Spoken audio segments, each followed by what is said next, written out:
Voilà une quote pour contrer ton anxiété. Les «et si» s'empirent, les «même si» disparaissent. J'explique la science cognitive derrière tout ça, parce que c'est vraiment un game changer pour guérir d'un trouble d'anxiété. Et si tu veux un post par jour pour mieux gérer tes émotions, abonne-toi. Quand tu penses en «et si», tu mets ton cerveau en mode résolution de problème. Et quand ton cerveau est en mode résolution de problème, tout simplement, il ne s'arrête pas tant qu'il n'a pas trouvé de solution. Ce qu'on appelle le degré d'importance monte en flèche, et donc le problème devient obsessionnel jusqu'à sa résolution. Et donc ça marche très très bien quand tu dois résoudre un problème qui est rationnel. Donc résoudre une équation, sortir d'une situation financière, résoudre un problème professionnel, etc. Mais dans le cas d'un problème irrationnel, donc un problème qui n'a aucune autre preuve irréfutable que l'émotion qu'il provoque, en général une émotion de crainte. Donc par exemple, quand tu as peur d'avoir un problème de santé malgré le fait que ton médecin te dit que non, quand tu as des phobies d'impulsion, donc la peur de faire quelque chose que tu n'as pas envie de faire, ou alors tout ce qui va être de l'anticipation d'émotions négatives. Là, ce n'est pas des réels problèmes, là on parle d'angoisse irrationnelle. Et donc quand tu pars en «et si», ça te fait rentrer dans une boucle de laquelle tu ne peux plus sortir. Et ça, j'ai pas besoin de te l'expliquer, tu sais ce que c'est. Mais il y a une porte de sortie de ce cercle vicieux, les «même si».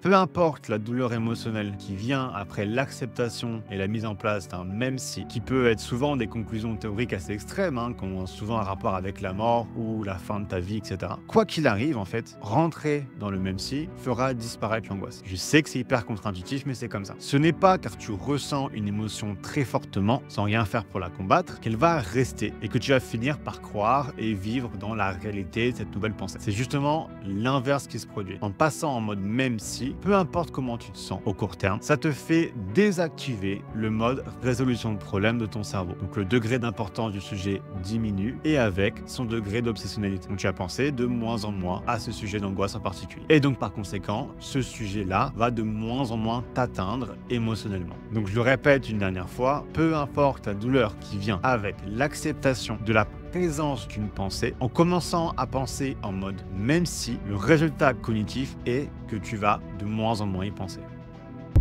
Merci d'avoir regardé jusqu'au bout. Si tu veux commencer sérieusement ta guérison, clique sur le lien dans ma description.